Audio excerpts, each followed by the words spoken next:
you say West Coast system, we needed a big wideout. Now, if I go back to the fourth round, instead of me grabbing Michael Gallup, I could have grabbed Marcel Aitman. And Aitman, he's one of those receivers that can fit the West Coast offense. But I also feel Michael Gallup can do the same thing. But overall, if you look at this, I'm just like, I feel that we would be set. Cool. I like it. Hey, man, just breaking news on the internet I'm looking at right now. TJ Carey's going to hit free agency and test the waters. I don't think he wants to sign just yet. I think he was offered an extension by the Raiders, but he didn't like the numbers, and he's testing free agency. That's not good. No, I'm not.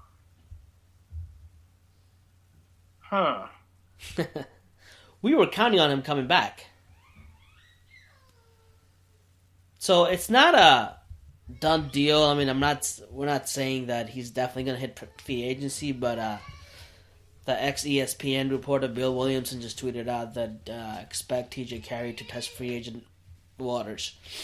I think he wants to see how much he can get in the free market and then come back to the Raiders with the offer. Say, listen, this is what they were offering. This is how much I want. He's. I mean, what does he expect to get? I don't know. He wants to see what the free market provides him.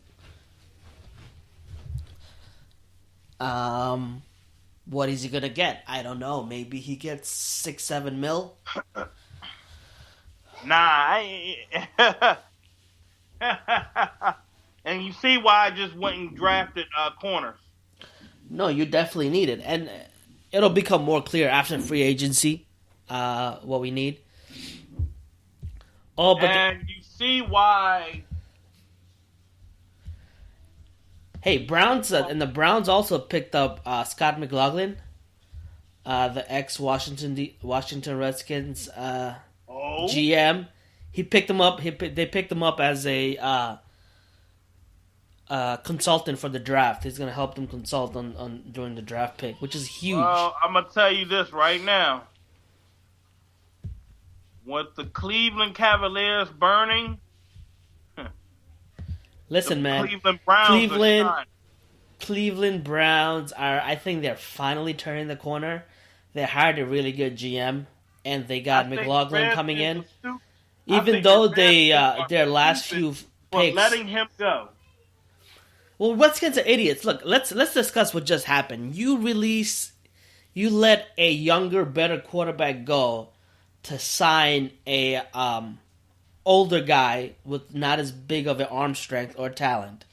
Alex Smith is an above-average quarterback, but his ceiling is not that high. He's reached his ceiling, but who hasn't reached the ceiling is the guy you replaced, Kirk Cousins.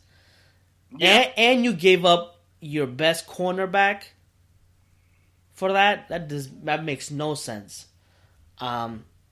It just doesn't make any sense to me. That's a ridiculous move.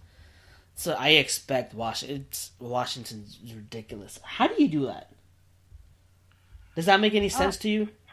Well, I live over here near the nation's capital, and I'm around a lot of Redskins fans. A lot of Redskins fans tell me Bruce Allen's ass needs to go. The thing, he used to work with the Raiders front office. Whatever. Yep, the man is a trip, and man needs to go. Gotta go. Yo, John mother flipping Gruden. You want to get to the rumors first before we get to John Gruden's offense and his what his playbook might look like? There's a surprising name that came out recently that Greg Papa also mentioned, that they're talking about cancers in the locker room, and that's Jared Cook. We know Marshawn Lynch he does his own stuff. his shit is not gonna fly with John Gruden. And I've noticed something. Did you see the documentaries, the two Bills? They know what they need to do, and they don't let they don't become buddies with their team, with their players. They don't become No. buddies with their assistant coaches. They know what they do. And listen, this guy was the top 5 player of all time. Was the Giants linebacker? What's his name? God damn. Are you talking about Lawrence Taylor. Yeah, Lawrence Taylor said Bill Parcells rode his ass every single day in practice. All right, even though his top 5, Tom Brady, Belichick rides Tom Brady's ass every day in practice, even though they've won Super Bowls. You can't have a coach come in and be buddies just the way Del Rio was with Carr and Todd Downing was with Carr. It's just the difference in mentality and the preparedness.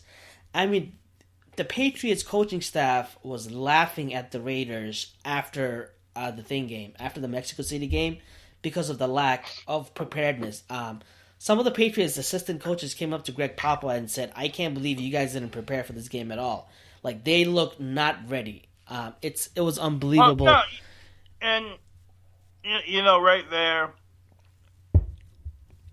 that was one cancer that was gone. Right. That cancer is gone. Okay. And the big problem, the coaching staff was gone. There was no accountability within the coaching staff. So that part is gone. And comes to the players, none of the great coaches let their players run the show. You know what I mean? Do whatever they wanted. Yeah. And that's the reason Marshawn is not going to come back. That's the reason Crabtree might come back, because he was, they did him dirty over there in the earlier coaching staff. The other name we heard was Cook. What are you hearing about Cook? Cook left a bad taste in some people's mouths, and right there, it's hard. It's hard because you're like, damn, Jared Cook put up good numbers, Right. So the question is, do you still keep a guy like him? Like, do you, look, we need to have a kumbaya moment and talk this over, or do you just go and say F it? I can go grab me maybe a tight end in the draft or in free agency and keep moving. So it could go those two ways. You can either cut him, or we try to finish this out, but let's start all over again. You know what I mean? I think they try to see who comes back. I mean, who we can get in free agency first. I think if we could land a good tight end like Jimmy Graham in free agency, maybe for cheap, and draft one later, Cook might be gone. So look out for Cook. It's not as easy of a decision as we think, because Raider Nation, we're not in the locker room. We're not seeing what's affecting the team, because there's obviously something wrong. There was something wrong with the team last year. We can't put our fingers on it. But if you see somebody who's gone and you expected them to stay, that he's probably one of the bad guys, unfortunately. Any other rumors you got? Right about now, it's just been quiet. I mean, usually things are a little bit quieter on this front right about now. We'll possibly be hearing something maybe next week. We'll just leave it as that. Okay. So, my thing is this. Would you like to know about John Gruden and how this man is a playbook, offensive guru genius? Let's talk about John Gruden and his offense. All right, so check it. So, me and you, like I said, football nerds, great minds think alike. We stumble upon John Gruden's 1998 playbook, which actually is minicamp playbook. Yes. And, and I'm going to let everybody know right now, I did something that was shocking because I'm more that laid back kind of guy, but I don't know, for some reason this season coming up has inspired me to go back to writing. So I wrote my first article, got it edited. Hopefully you guys will be able to see it for the Raider Ramble coming up. Shout out to RaiderRamble.com. So take a look at it. It's just it's a little chill. It's just something that just piece together for someone that's been out of writing for God knows how long. I said, F it, let's take a crack at it. So me and you go back and look at this playbook, and I know you're like, how the hell can someone study all of this? Guys, we'll post the link to the playbook on our Twitter account we'll right after this. But I confused the crap out of me. Yeah. So many plays. I don't know how you remember, but I spoke to somebody.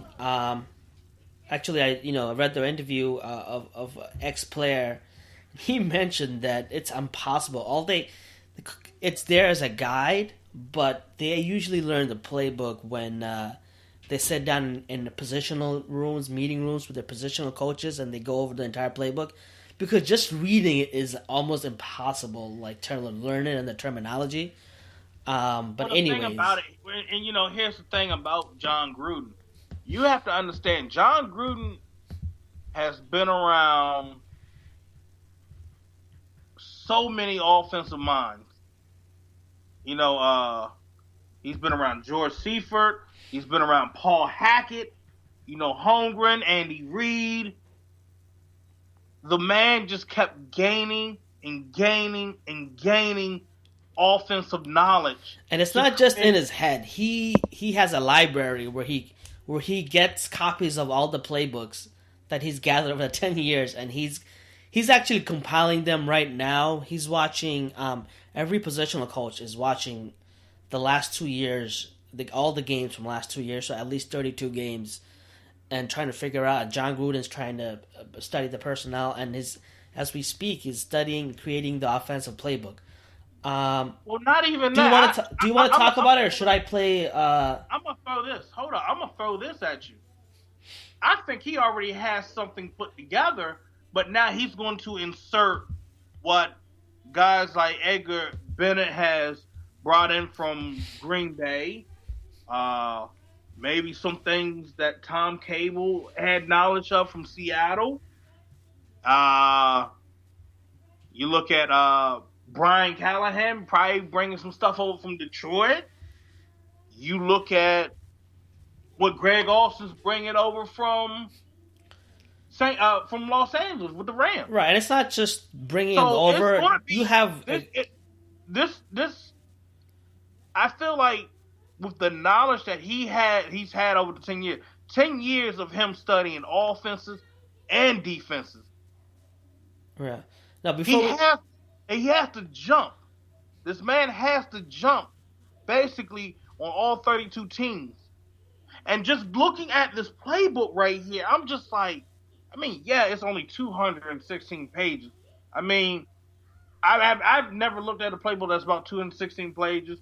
The most I've looked at in a playbook is probably about like 130. Listen, that's a minicamp playbook. That's not even the year's playbook. The year's playbook. And the wild thing about it, and when I was doing some research, they really didn't even run most of this. They probably only ran about maybe 20% of this. Yeah, you can't possibly run everything. And then he went with something else. Like, I put it like this. Everybody talks about Spider 2 wide banana, but I'm looking at these and I'm looking at the audibles and signals. I'm like, dude, it's one of the plays in here. You run this for goal line. I'm like, Jesus, help me. Dude. I put it like this. Why blue left, close, fake 65, Y